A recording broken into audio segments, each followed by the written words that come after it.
সবাই রেডি ঠিক আছে। বোঝা যায় দিন কেমন যাবে, বছরের 1 তারিখ দেখলে বোঝা যায় গোটা বছর কেমন যাবে। একটা দলের প্রতিষ্ঠা দিবস, সেই দিনকে যেভাবে সারা দিন মুষল পর্ব চলে, সুদীপ বন্দ্যোপাধ্যায়, তারপর সুব্রত বক্সী, তারপর কুণাল ঘোষ, লাস্টে মমতা অভিষেক বৈঠক। দেখুন, কোনো রাজনৈতিক পার্টি একটা তার ভাবাদর্শ থাকে, আদর্শ থাকে, তার নিশ্চিত কর্মপদ্ধতি থাকে। যদি কোনো বড় উদ্দেশ্য না নিয়ে কোনো কাজ শুরু হয়, সেটা বেশি দিন টেকে না। টিএমসি হচ্ছে তাই। মানুষও এই জন্য সমর্থন করেছিল যে সিপিএমের অত্যাচার থেকে বাঁচার জন্য তাকে ইনস্ট্রুমেন্ট হিসেবে নিয়েছিল। সেজন্য একটা পার্টি কেবল ক্ষমতা আর অর্থ যদি তার উদ্দেশ্য থাকে, তার পরিণাম এরকম হয়, যেটা আমরা দেখতে পাচ্ছি। আমরা অনেকদিন বলছিলাম যে মুসল পর্ব শুরু হয়ে গেছে, সেটা প্রকাশ্যে এতদিন এলো। নেতারা যদি তাদের মধ্যে তালমিল না থাকে, তাদের সঙ্গে কারো কোনো সম্পর্ক নেই, স্বার্থের সম্পর্ক। স্বার্থ ফুরিয়ে গেলে চলে যাচ্ছে, আবার চলে আসছে। আপনাদের তো সুবিধা হলো, কারণ স্বয়ং সুদীপ বন্দ্যোপাধ্যায়, তিনি সংসদে একটা দলের চিফ হুইপ, তিনি বলছেন যে মমতা চলে গেলে গোটা দলটা ছাগলের তৃতীয় সন্তান হয়ে যাবে, দুধ খাওয়ার জন্য এদিক ওদিক লাভ হবে। আপনাদের তো সুবিধা হলো লোকসভার আগে। দেখুন, টিএমসি থাকবে কি সিপিএম কি কংগ্রেস থাকবে, তাতে আমাদের ভালো মন্দ কিছু যায় আসে না। এই দল তো একদিন যাবে, আমরা জানতাম। প্রশ্ন হচ্ছে ভারতীয় জনতা পার্টি তার নীতি আদর্শ নিয়ে, মহৎ উদ্দেশ্য নিয়ে কাজ করছে। গরিব উন্মূলনের কাজ যেটা মোদিজি করছেন, দীনদয়াল উপাধ্যায় যে একাত্ম মানব দর্শনের আমাদেরকে বিচার দিয়েছেন, তার উপরে লক্ষ লক্ষ কর্মীর নিরন্তর পরিশ্রমের দ্বারা আমরা এই সংগঠন দাঁড় করিয়েছি, নির্বাচন জিতি এবং মানুষকে উন্নয়ন উপহার দিই। সেই জন্য টিএমসি এলো কি সিপিএম কংগ্রেস এলো, তাতে বিজেপির কিছু যায় আসে না। হঠাৎ করে কালকে ফিরহাদ হাকিম যেভাবে দল দুর্নীতিগ্রস্ত, অনেক নেতা দুর্নীতিতে জড়িয়ে পড়েছেন, চাকরি নিয়ে দুর্নীতি, এই যে বলতে শুরু করলেন, এটা কি তাহলে কল্পতরু উৎসবের দিন ওনার চৈতন্য? আমি জানি না কার কখন চৈতন্য হচ্ছে, কিন্তু ইলেকশন এলে একটুখানি কনফেসের ইচ্ছা হয় ওদের, মানুষের কাছে ভুল হয়ে গেছে, মাফ করে দিন। উনি কেন একাধিক নেতা বলছেন, দেখুন না, অনেক ভুল হয়েছে, আমরা আর হবে না, অনেকে খারাপ লোক আছে। তখন সিবিআই যখন কাজ করছে, ইডি কাজ করছে, চোরেদের ধরছে, তখন রাস্তায় নামেন কেন? সেই চোরেদের বাঁচাবার জন্য ঝাঁপিয়ে পড়ছেন কেন? তাদেরকে পথ থেকেও সরাচ্ছেন না। তো দ্বিচারিতা চলবে না। হয় যদি আপনি মনে করেন ওটা অন্যায়, তো অন্যায়ের প্রতিবিধান করুন। যারা অন্যায় করেছে বাদ দিন, তাদের পক্ষে দাঁড়াবেন না, বা সহযোগিতা করুন। এই দোষীদের আধার করতে মানুষও আপনাদের আশীর্বাদ করবে, আর বাংলাও দোষমুক্ত দুর্নীতিমুক্ত হবে। ঠিক এই জায়গা থেকে আবার কুণাল ঘোষ ওনাকে কনফ্রন্ট করে বলেছেন যে উনি কিছুতেই শুভেন্দু অধিকারীর নামটা বলছেন না। দেখুন, কে কার নাম বলে আমি জানি না, কিন্তু ওদের নিজের মধ্যে আগে তো হিসাব করে নিন। বেশিরভাগ লোক জেল গেছে, কেউ বেলে আছে, অনেকের লিস্ট আছে, ডাকাডাকি হচ্ছে, চা খাচ্ছেন সিবিআই দপ্তরে গিয়ে। তো তারা কি বললেন, আমার মনে হয় পশ্চিমবাংলার মানুষ এটা নিয়ে খুব একটা ভাবিত নন। এই যে কথাবার্তা হচ্ছে, এগুলো মানুষ জানতো। এখন হয়তো পরিস্থিতি খারাপ দেখে নিজের অস্তিত্ব বাঁচাবার জন্য অনেকে অনেক কিছু বলছেন। প্রতিষ্ঠা দিবসের দিনই জনসংযোগে জোর তৃণমূলের। 12ই জানুয়ারি বিবেকানন্দের জন্মদিন, 23শে জানুয়ারি নেতাজির জন্মদিনে বিশেষ কর্মসূচি। দেখুন, এইসব কর্মসূচি মমতা ব্যানার্জি অনেকবার ঘোষণা করেছেন। মাঠে কোনোদিন দেখেছেন আপনারা? এগুলো আপনারা খবর করবেন, তাই দেওয়া হয়। আর আগে নিজের পার্টি বাঁচিয়ে রাখো, তারপর জনসম্পর্ক করবে। মানুষ তো ধরে গাছে বাঁধবে এবারে গেলে।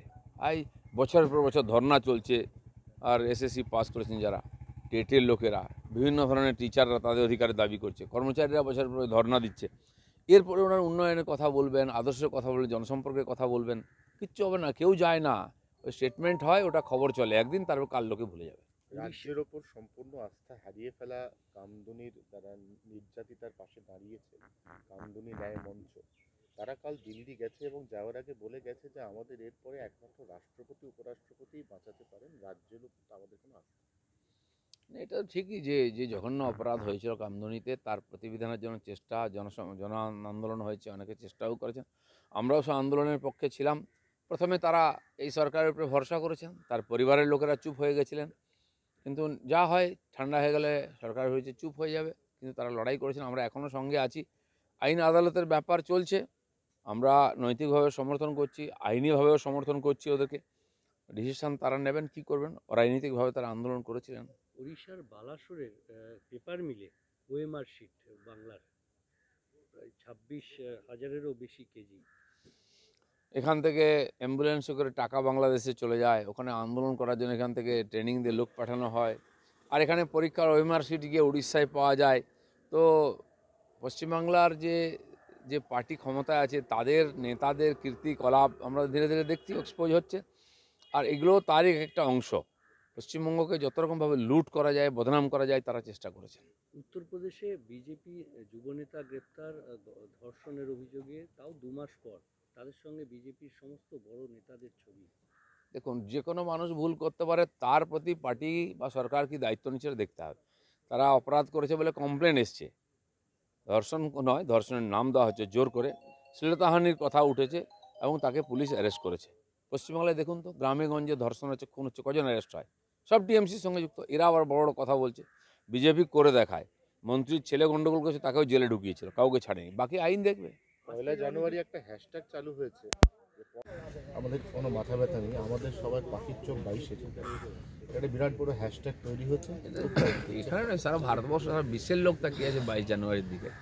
সেই জন্য 1 জানুয়ারি বিজনেস করার জন্য এতদিন ব্রিটিশরা চাপিয়েছে। হ্যাঁ, কামকাজের সাল সবাই পালন করে, ঠিক আছে। এর সঙ্গে ঐতিহাসিকভাবে আমাদের কোনো সম্পর্ক নাই, সাংস্কৃতিকভাবে সম্পর্ক নাই। তো 1 জানুয়ারি ইংরেজি সাল, সারা ভারত বিশ্বের মধ্যে ইংরেজরা গেছেন, তাদের সাল শিক্ষা নিয়ে গেছেন, সেই জন্য আমরা পালন করি। আমাদের নিজস্ব কিছু পরম্পরা আছে। আর গৌরবের দিন 22 জানুয়ারি, সারা দুনিয়া দেখবে ভারতকে সেদিন। আজ থেকে অনির্দিষ্টকালের জন্য রাজ্যে রেশন দোকান ধর্মঘট, কি বলবেন? রেশন ধর্মঘট হচ্ছে, ট্রাক ধর্মঘট হচ্ছে, বিভিন্ন দাবি দাওয়া নিয়ে। তাদের কথা শোনার কেউ নাই, তাদেরকে মুরগি করা হচ্ছে, জোর করে বাড়িতে রেশন পৌঁছে দেওয়ার কথা বলা হচ্ছে। তো তাদের যে সমস্যা সরকার শুনছে না, তাই তারা বাধ্য হচ্ছেন এসব করতে। তাতে সাধারণ মানুষের অসুবিধা হবে। কেন্দ্র যে ফ্রিতে রেশন পাঠাচ্ছে, সেটা সময়ে লোকের কাছে পৌঁছে যাক, এটা দেখার দায়িত্ব এখানকার রাজ্য সরকারের। সেটা না করে তারা রেশন মালিকদেরকে শোষণ করছে। তারা তার প্রতিবাদ। সব মাই চায় মেয়েকে রাজরানীর মতন সাজাতে, সাজিয়ে তুলতে চায় সোনার গয়নায়। ওরিয়েন্ট জুয়েলার্স, সোনা যা সর্বক্ষণের। Senco Gold and Diamonds Raiganj শোরুমের 17তম বর্ষপূর্তি উপলক্ষে বছরের শেষে সেরা অফার নিয়ে এসেছে Raiganj Senco Gold and diamonds, শুধুমাত্র আপনাদের জন্য। প্রতি 10 গ্রাম সোনার গয়নায় সোনার মূল্যের ওপর থাকছে 2170 টাকার ছাড়। হীরের গয়নায় হীরের মূল্যের ওপর 25% পর্যন্ত ছাড়। প্ল্যাটিনাম গয়নার মজুরির ওপর 20% পর্যন্ত ছাড়। রূপোর গয়না, গসিপ এবং গ্রহরত্নের ওপরে বিশেষ ছাড়। পুরনো সোনার বিনিময়ে নতুন সোনা ঘরে আনুন। এছাড়াও প্রতিটি কেনাকাটায় থাকছে সুনিশ্চিত আকর্ষণীয় উপহার। অফারটি 26শে ডিসেম্বর থেকে 5ই জানুয়ারি 2024 পর্যন্ত। সেইনকো গোল্ড অ্যান্ড ডায়মন্ডস, থানা রোড, রায়গঞ্জ, উত্তর দিনাজপুর। মোবাইল নম্বর 8967941588। আপনি কি চাকরি পরীক্ষার্থী? চাকরি পরীক্ষার বই খুঁজছেন? তাহলে আজই চলে আসুন সৌরভ বুক অ্যান্ড ম্যাগাজিন সেন্টারে। এখানে BSc, WBCS, bank, rail, ICDS, nursing, ANM এবং জিএনএম সহ কেন্দ্রীয় ও রাজ্য সরকারি সকল চাকরির পরীক্ষার বই ও ম্যাগাজিন পাওয়া যায়।